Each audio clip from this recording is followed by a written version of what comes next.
Hey guys, welcome back to my video. This is the first video of the vlookup, and I'm going to be start the vlookup from very basic level to till very advanced level. As I shown you in the intro video, this is going to be one of the awesome video, and I'm going to make you the master in the vlookup series. In this series, I will be covered from very basic to till advanced. There are the 24 parameter of the vlookup, 24 type of the customization of the vlookup. So without wasting the time, let's start from this general vlookup. What is the general vlookup? In this vlookup, I am going to be show you how to apply the vlookup and what all conditions are should be match in the vlookup, and how can we apply the vlookup in the Google Sheet. Fine. So this is the here I have my invoice number. Okay, invoice number I have 1 2 3. First I'll just show you my database. This is the one of the sale data. Here it is mentioned order ID and party name and which date they have done the billing and item description and so on, like MRP and all they have we have mentioned it in this. Now let's come back to my point. The point is like if I put here my invoice number, I should get the party name.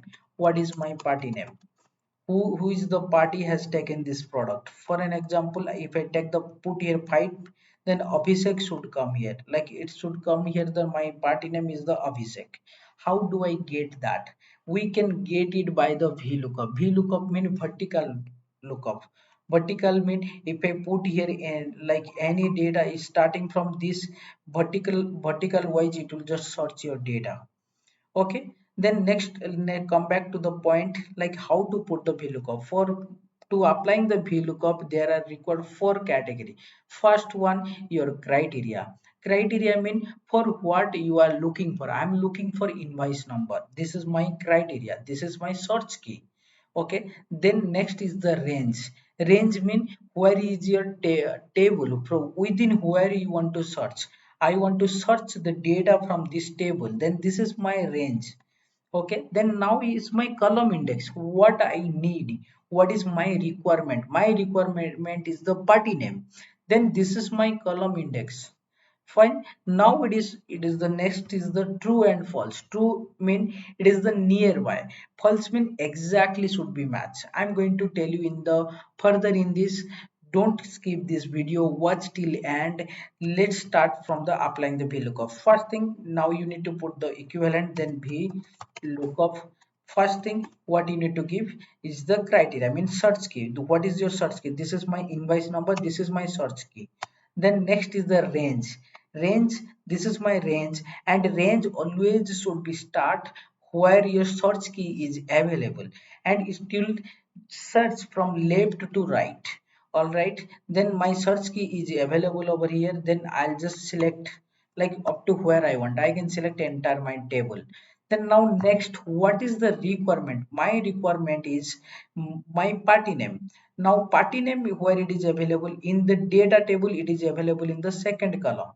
Okay, in the data table it is in the second column, so I need to be put here 2, then comma, then is it true or false? True, let me just put here true and show you.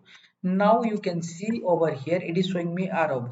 Now if you see my data, like who is the party, first is the Arab, second is the Anna. Let's just change this to. Now you can see it is correctly working fine.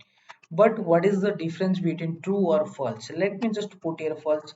Still it is showing me the correct. But for an example, let me assume that there is no invoice, like it is the 2. There is no invoice. Such invoice is not available. I'll just delete my data. Now you can see it is showing not available. If I put here true, then it is mean that you will search your data nearby. If 2 is not available, he will take the nearest one is the 1, and he will take that and he will pick this value and he will give it to you. And this also work based on your criteria. If my criteria is the 2, then is the recent mean the down one it will pick, not the upward upgrade one. Like if I select here, if there is no 1, then it will show me the NA because 3 is the nearby, but it won't pick. For an example, I'll just put a 10. Now 10 is the Ajay. 10 is the Ajay. Let's assume that there is no 10. Then 9 it will pick and he will give it to me Aishwarya. Now you can see this is the word exactly meaning. For an example, 9 I'll delete, 8 I'll delete, but near to the 10 is 11, right? But this is the greater value than the 10. Then this value he will not pick. He will pick the seventh one. Now seventh one is what is the Aditya. Now you can see this is the what exactly work the VLOOKUP. All right, guys. Then I in the middle, if you can see, there are the a table. In the table I have given. What is the meaning of the table? Now, if for an example, I'll just add here some column to the left. Now my table is starting from D. Then I have to be selected my table from D. Now you can see automatically it's taken. But if I put the VLOOKUP again, I need to select from B. Sorry, D. And what is my column index? My column index, I want the party name, then it is the 2 because it is not 5, because this is the might be spreadsheet data, but this is the table data, and table based on the table data it is the second column, and my table is start from the D. Then based on table data is the second column. For an example, if I put the invoice number, I want the data like date, which date this bill has done. For that, what I need to do, I need to, instead of the 2, I need to put here 3. Now you can see he is giving me the date. Alright guys, thank you so much for watching this video, and the next part I am going to be cover how to do the backward VLOOKUP, either reverse VLOOKUP. If you find something informative on this video, please do subscribe to the channel and please share to your friends. Thank you.